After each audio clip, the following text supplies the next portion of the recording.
বিশ্ব সংবাদে আপনাকে স্বাগত। শুরুতেই জানাবো হাতে পাওয়া সর্বশেষ আন্তর্জাতিক সংবাদের শিরোনাম, পরে বিস্তারিত। বাংলাদেশের সর্বশেষ গুরুত্বপূর্ণ আপডেট সংবাদে আপনাকে স্বাগত। শুরুতেই সংবাদ শিরোনাম, পরে বিস্তারিত। শুরুতেই জানিয়ে দিব, ৭১ টিভির ফারজানা রূপা এবং শাকিল আহমেদ বিমানবন্দরে গ্রেপ্তার। বেসরকারি টেলিভিশন চ্যানেল ৭১ টিভি থেকে চাকরিচ্যুত প্রধান বার্তা সম্পাদক শাকিল আহমেদ এবং প্রধান প্রতিবেদক ফারজানা রূপাকে আটক করা হয়েছে। আজ হজরত শাহজালাল আন্তর্জাতিক বিমানবন্দর থেকে তাকে গ্রেপ্তার করা হয়। এরপর জানিয়ে দিব, নসরুল হামিদের প্রিয় প্রাঙ্গণে শুধু নোটের বান্ডেল আর বিদেশি মুদ্রা। রাজধানীর বনানীতে সাবেক বিদ্যুৎ জ্বালানি প্রতিমন্ত্রী নসরুল হামিদের প্রতিষ্ঠান হামিদ গ্রুপে অভিযান চালিয়েছে ঢাকা জেলা প্রশাসন। বুধবার ভোর 4:30টার দিকে অতিরিক্ত জেলা ম্যাজিস্ট্রেট এর নেতৃত্বে বনানীর প্রিয় প্রাঙ্গণে এই যৌথ অভিযান চলে। অভিযানে নগদসহ অন্যান্য সামগ্রী জব্দ করা হয়। জানিয়ে দিব, সেলিম এবং শামী ওসমান এবং তাদের পরিবারের ব্যাংক হিসাব জব্দ। নারায়ণগঞ্জে 4 আসনের সাবেক সংসদ সদস্য শামীম ওসমান এবং 5 আসনের সাবেক সংসদ সদস্য একেএম সেলিম ওসমান এবং তাদের পরিবারের সদস্যদের ব্যাংক অ্যাকাউন্ট জব্দের নির্দেশ দিয়েছে কেন্দ্রীয় ব্যাংকের আর্থিক গোয়েন্দা বিভাগের বাংলাদেশ ফাইন্যান্সিয়াল ইন্টেলিজেন্স। জানিয়ে দিব, বাড়ি ভাড়া বিল বাকি সাবেক বিচারপতি মানিকের অনুসন্ধানে নোটিশ। সাবেক বিচারপতি এইচ.এম. শামসুদ্দিন চৌধুরী মানিক তার কাছে বাড়ি ভাড়া, গ্যাস এবং পানির বিল বাবদ সরকারে পাওনা 14,19,200 টাকা। এই টাকা পরিশোধ না করার অভিযোগে অনুসন্ধান করতে লিগ্যাল নোটিশ পাঠানো হয়েছে। আজ আইনজীবী সাজ্জাদ হোসেন এবং রওশন আলী দুর্নীতি দমন কমিশনকে এই নোটিশ পাঠায়। এদিকে শিয়াব হত্যাকারীদের ফাঁসি চাইলেন বিএনপি নেতা কফিল। ছাত্র জনতার আন্দোলনে উত্তরায় নিহত শিয়াবের হত্যাকারীদের ফাঁসির দাবি জানিয়েছে ঢাকা উত্তর বিএনপির সাবেক যুগ্ম সাধারণ সম্পাদক কফিল উদ্দিন আহমেদ। এবং সর্বশেষ জানিয়ে দিব, সন্ধ্যায় বাসায় ফিরতে পারেন খালেদা জিয়া।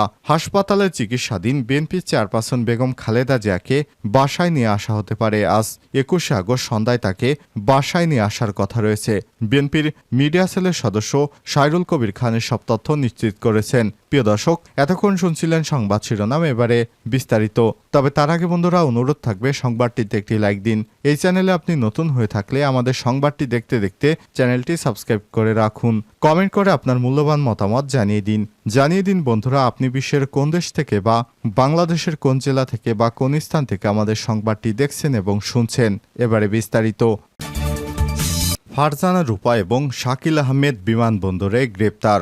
বেসরকারি টেলিভিশন চ্যানেল ৭১ টিভি থেকে চাকরিচ্যুত প্রধান বার্তা সম্পাদক শাকিল আহমেদ এবং প্রধান প্রতিবেদক ফারজানা রূপাকে আটক করা হয়েছে। বুধবার 21শে আগস্ট সকালে ঢাকার হজরত শাহজালাল আন্তর্জাতিক বিমানবন্দর থেকে তাদের গ্রেপ্তার করা হয়। শাহজালাল বিমানবন্দর সূত্র থেকে জানা যায়, শাকিল আহমেদ এবং ফারজানা রূপা দম্পতি আজ সকালে শাহজালাল বিমানবন্দরে যান। তাদের সঙ্গে এক কন্যাও ছিল।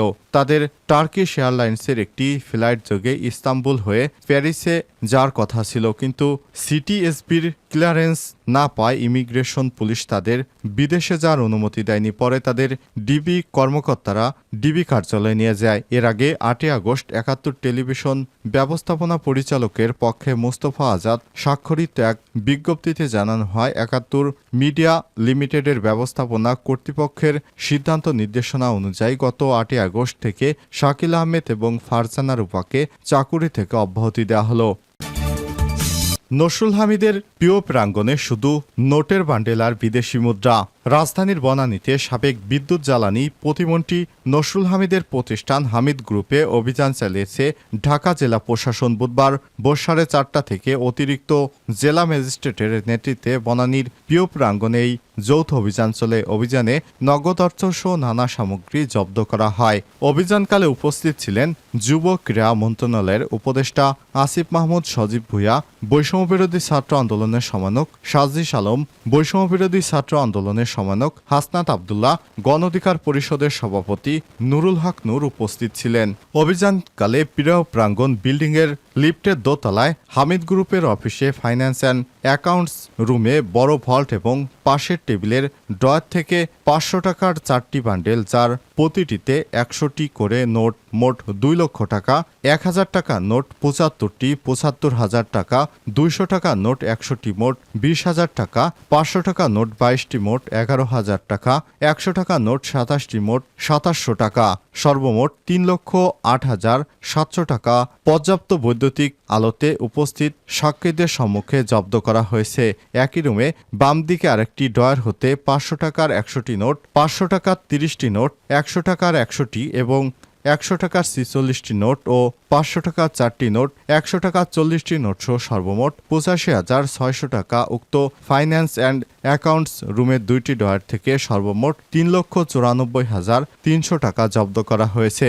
ওই বিল্ডিংয়ের 6 তলায় অবস্থিত হামিদ গ্রুপের অফিস থেকে 1000 টাকার বান্ডেল 20টি, প্রতি বান্ডেল 100 করে, মোট 500 টাকার নোট 120টি, 100 টাকার মোট বান্ডেল 3টা, 100 টাকার নোট 20টি, 1000 টাকার নোট একটি, সর্বমোট 93,200 টাকা উপস্থিত সাক্ষীদের সম্মুখে পর্যাপ্ত বৈদ্যুতিক আলোতে জব্দ করা হয়। অফিস থেকে 500 পাউন্ডের 4টি নোট, যার একটি সেরা তুর্কি মুতলা লিরা, 200 লিরার নোট একটি, 100 লিরার মোট 2টি, 50 লিরার নোট একটি, 20 লিরার নোট একটি এবং 10 লিরার নোট 4টি, সর্বমোট 510 লিরা জব্দ করা হয়েছে। অভিযানকালে উপস্থিত ছিলেন যুব ক্রীড়া মন্ত্রণালয়ের উপদেষ্টা আসিফ মাহমুদ সহ অনেকেই। সেলিম এবং শামীম ওসমান তাদের পরিবারের ব্যাংক হিসাব জব্দ। নারায়ণগঞ্জ 4 আসনের সাবেক সংসদ সদস্য শামীম ওসমান এবং 5 আসনের সাবেক সংসদ সদস্য একেএম সেলিম ওসমান এবং তাদের পরিবারের সদস্যদের ব্যাংক অ্যাকাউন্ট জব্দের নির্দেশ দিয়েছে কেন্দ্রীয় ব্যাংক আর্থিক গোয়েন্দা বিভাগ, বাংলাদেশ ফাইন্যান্সিয়াল ইন্টেলিজেন্স ইউনিট BFIUর পাশাপাশি তাদের ব্যক্তিগত প্রাতিষ্ঠানিক হিসেবে লেনদেন স্থগিত করতে বলা হয়েছে। এছাড়াও আগামী 30 দিনের জন্য 2 পরিবারের সদস্যদের জন্য লকার সুবিধা স্থগিত করতে ব্যাংকগুলোকে নির্দেশ দেওয়া হয়েছে। মঙ্গলবার 20 আগস্ট ব্যাংক এবং আর্থিক প্রতিষ্ঠানগুলোর কাছে সংক্রান্ত নির্দেশনা পাঠিয়েছে Bangladesh financial intelligence unit BFIU। আগামী 5 কার্যদিবসের মধ্যে তাদের হিসাবের হালনাগাদ তথ্য চেয়েছে BFIU।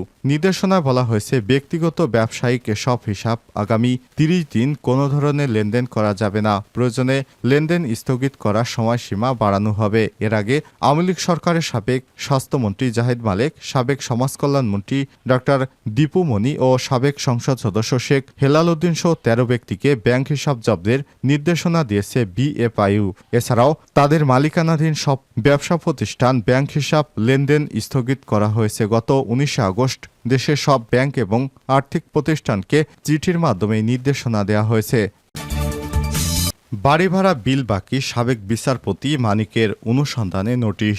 সাবেক বিচারপতি HM শামসুদ্দিন চৌধুরী মানিক তার কাছ থেকে বাড়ি ভাড়া, গ্যাস এবং পানির বিল বাবদ সরকারে পাওনা 14,19,200 টাকা, এই টাকা পরিশোধ না করার অভিযোগ অনুসন্ধান করতে লিগ্যাল নোটিশ পাঠানো হয়েছে। আজ বুধবার 21 আগস্ট আইনজীবী সাজ্জাদ হোসেন এবং রওশন আলী দুর্নীতি দমন কমিশনকে এই নোটিশ জারি করে। নোটিশ পাওয়ার 7 দিনের মধ্যে অনুসন্ধান শুরু করতে বলা হয়েছে।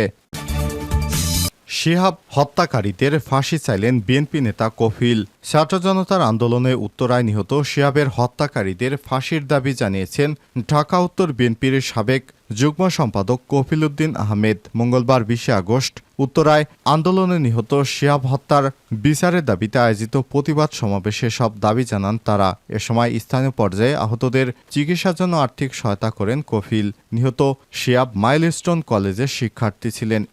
কফিল জানিয়েছেন, শিহাবেরা কোনোদিন ফিরে আসবে না, কিন্তু যে কারণে তারা জীবন দিয়েছে সে উদ্দেশ্যে আমাদের